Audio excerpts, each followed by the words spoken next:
warahmatullahi wabarakatuh. Nama aku Naila Cipentra ini. Aku dari kelas 10 CIPA 3 dan hari ini aku akan menjelaskan tentang salah satu materi di bab imunitas tubuh manusia.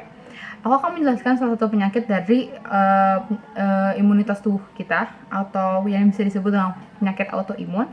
Penyakit yang aku bahas kali ini merupakan penyakit antibody antiphospholipid syndrome atau bisa disingkat dengan sebutan APS.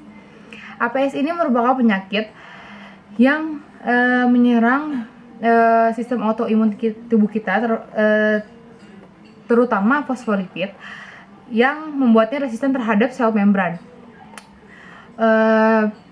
APS ini pertama kali ditemukan oleh seorang dokter rheumatologis yang bernama Dr. Graham Hughes atau Dr. Graham R.V. Hughes yang bekerja di salah satu rumah sakit ternama di London, Inggris yang bernama St. Thompson's. Jadi, Dr. Hughes dan rekan-rekannya ini menemukan penyakit ini di antara sekelompok individu yang melakukan tes atau tes kondisi untuk melihat bagaimana kondisi tubuh mereka. Lalu setelah melakukan tes, pada awal mulanya itu mereka didiagnosis kalau mereka itu terkena penyakit sifilis. Namun setelah beberapa kali percobaan lagi atau penelitian lagi melihat tanda-tandanya, ternyata mereka tidak memiliki tanda-tanda penyakit sifilis. Karena itu tes ini dinyatakan tes positif palsu, atau ketika medis melakukan kesalahan dalam mendiagnosis kondisi suatu pasien, hal ini dinamakan tes positif palsu. Kemudian setelah diteliti lebih lanjut bahwa ternyata beberapa individu dari kelompok ini itu memiliki penyakit campuran dari penyakit lupus, lupus atau SLE, dan gabungan dari penyakit rematik lainnya. Jadi penyakit ini merupakan penyakit gabungan. Jadi kalau misalnya sudah terkena penyakit autoimun lain, bisa terkena penyakit ini juga, seperti itu. Kemudian sekarang ke definisinya. Jadi penyakit APS ini atau sindrom autoimun sindrom antibody antiphospholipid syndrome ini merupakan sindrom yang lebih dikenal dengan sindrom Hughes. Lalu kemudian sindrom APS ini merupakan penyakit yang menyerang autoimun terutama pada fosfolipid, kemudian juga kepada trombosis yang membuatnya resisten terhadap sel membran dan juga tidak bisa menghentikan proses pembekuan darah di tubuh kita ketika kita terdapat luka gitu. Seperti itu. Kemudian mekanismenya, saya akan menjelaskan mekanismenya. Jadi mekanismenya itu ada 3. Dari terjadinya si APS ini ada 3 faktor. Yang pertama itu ada sel endometelium. Kemudian kedua itu ada sel monosit. Kemudian juga ada sel platelet. Jadi 3 hal ini yang menyebabkan seseorang terkena APS. Jadi pada normalnya itu kan ketika seseorang mengalami luka, dia kan tubuh kita kan langsung bereaksi untuk melakukan sebuah proses yang dinamakan proses trombokinase. Proses trombokinase ini merupakan proses ketika tubuh kita itu mengantarkan suatu zat atau benang-benang fibrin untuk menutup luka kita agar tidak terkena infeksi. Dan selama fase ini biasanya akan ada yang dinamakan fase kontraksi di pembuluh darah kita agar mencegah darah keluar terlalu banyak. Kemudian harusnya tubuh kita itu mengeluarkan protein C untuk menghambat jalur pembekuan darah agar tidak terus-menerus berjalan. Namun berbeda pada orang yang terkena APS. Yang pertama itu kan faktornya itu merupakan sel platelet. Jadi kenapa sel platelet ini menjadi salah satu faktor ya? Karena ketika seorang menghidap sebuah penyakit yaitu penyakit APS, sel plateletnya akan meningkat secara drastis sehingga terjadi penumpukan trombosis atau tromboksan di daerah luka. Hal ini disebabkan oleh asam arachidonnya terlalu banyak yang kemudian menghasilkan sel-sel tromboksan atau TXA2 di bagian sel-sel platelet. Harusnya hal ini bisa dicegah oleh suatu zat yang dinamakan zat prostasiklin. Namun prostasiklin gagal untuk melakukan tugasnya sehingga sel tromboksan dihasilkan terlalu banyak oleh tubuh sehingga menyebabkan yang dinamakan trombosis. Kemudian yang kedua itu kan adalah sel endometelium. Sel endometelium ini merupakan sel pembuluh darah kita. Dan ketika seseorang mengalami luka, biasanya sel pembuluh darah kita itu akan segera melakukan vasokontraksi untuk mencegah darah keluar terlalu banyak. Sehingga hal ini membuat pembuluh darah menyempit dan darah atau trombosan yang terlalu banyak itu menjadi terhalang oleh pembuluh darah yang bervasokontraksi. Kemudian yang ketiga itu adalah sel monosit. Jadi sel monosit ini termasuknya adalah protein C. Protein C ini ditugaskan untuk menghambat jalur pembekuan darah, yaitu lebih tepatnya trombosit 5A dan 8A. Kemudian karena protein C ini resisten dan tidak bisa mengenali proses pembekuan darahnya ini, kalau dia sudah harusnya berhenti, maka proses pembekuan darah terus berlanjut sehingga sel-sel tromboksan yang sudah terlalu banyak di daerah vasokontraksi atau daerah luka ini menjadi menggumpal karena fase pembekuan darah yang tidak kunjung berhenti. Menjelaskan tentang faktor-faktor yang menyebabkan seseorang lebih rentan terkena APS. Faktor-faktornya ada 7. Yang pertama itu adalah ketika seseorang berjenis kelamin wanita, dia akan lebih rentan terkena APS karena wanita lebih banyak memiliki hormon estrogen.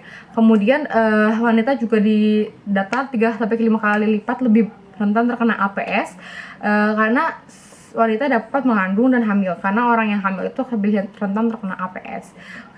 Yang kedua itu ketika seseorang memiliki penyakit genetika. Kalau misalnya seseorang sudah memiliki penyakit APS ini di dalam lingkup keluarganya, maka dia bisa ada resiko terkena APS juga. Yang ketiga, ketika seseorang sudah memiliki penyakit autoimun lainnya seperti lupus ataupun penyakit pokoknya penyakit yang dia itu berjenis autoimun yang lain, itu bisa orang terkena lagi APS, karena 40% dari orang yang penyakit lupus mereka juga terkena penyakit APS ini. Kemudian yang keempat yaitu adalah ketika seseorang sudah terkena infeksi atau penyakit infeksi seperti HIV, hepatitis C ataupun penyakit sifilis, dan juga bisa juga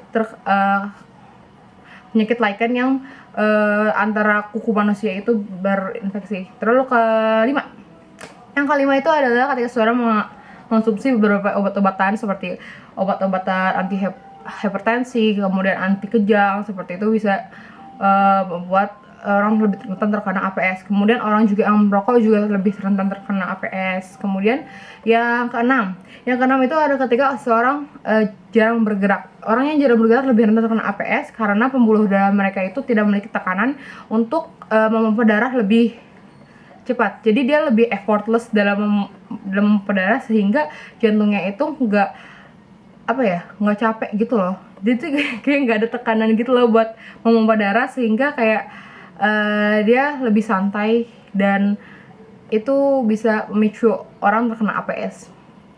Lalu yang ketujuh, yang terakhir itu adalah ketika seseorang memiliki gula darah yang tinggi seperti obesitas, diabetes, dan lain-lainnya. Kemudian saya akan menjelaskan gejala dan simptomnya. Simptomnya itu ketika orang yang ketika orang yang memiliki penggumpalan darah di salah satu pembuluh nadinya itu merupakan orang yang sudah terkena APS. Dan kalau misalnya dia tidak memiliki protein C maupun prostacyclin dan juga agregasi protein mereka tinggi, berarti orang itu bisa didiagnosis terkena APS.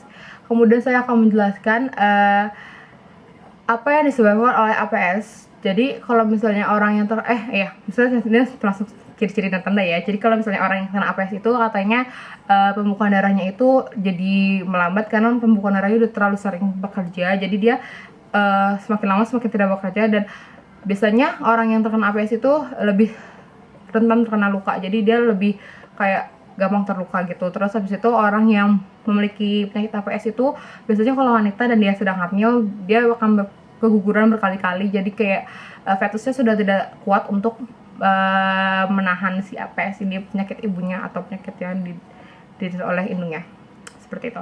Kemudian cara mendiagnosis ya.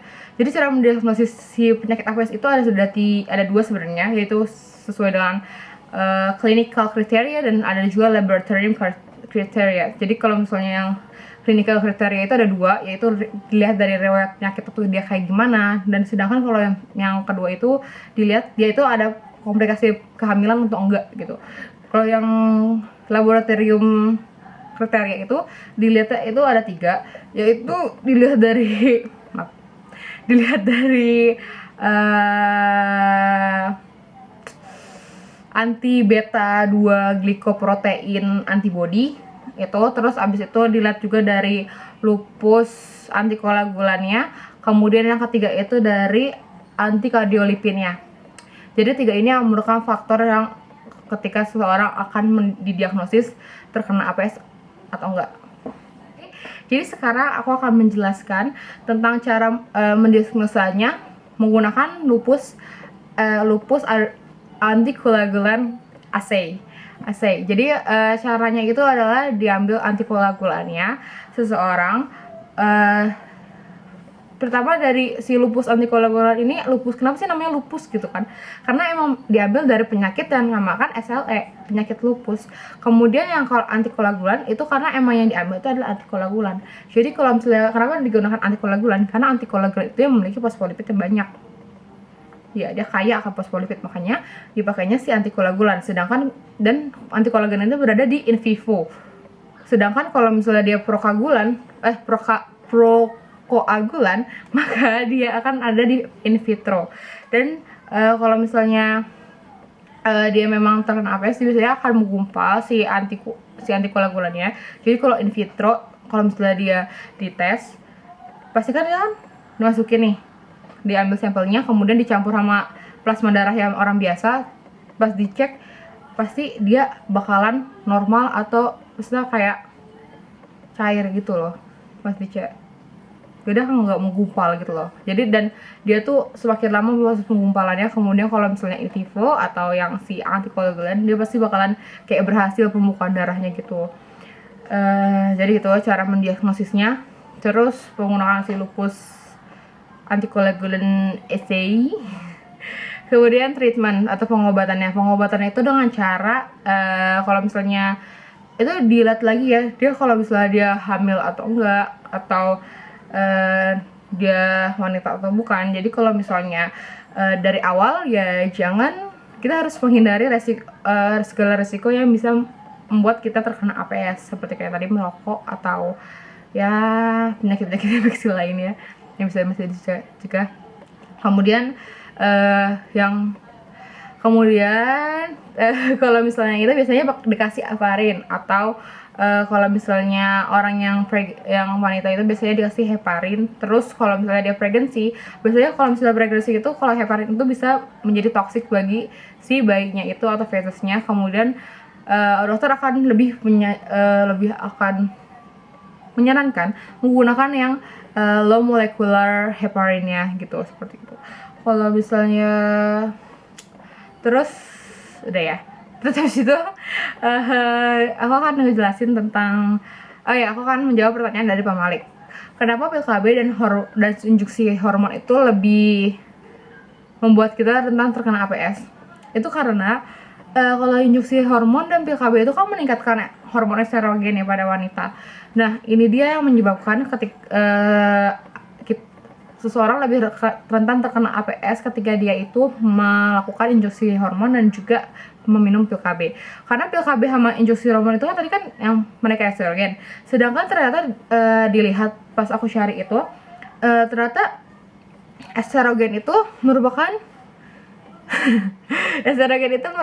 suatu hormon yang membuat seseorang lebih rentan terkena penyakit imunitas.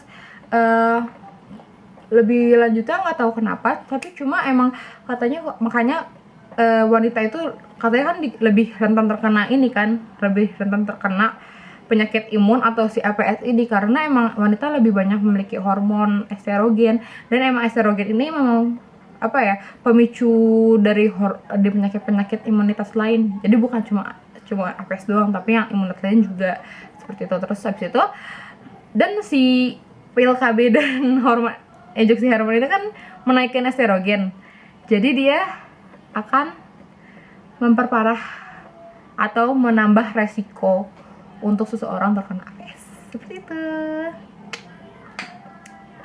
Jadi segitu aja presentasi dari aku, kurang lebihnya mohon maaf. Kalau misalnya ada kesalahan atau emang ada kekurangan dalam penyampaian maupun materi dan lain-lain, mohon dimaafkan karena lebihnya milik Tuhan, kurangnya milik saya. Jadi selamat belajar, happy quarantine, bye bye.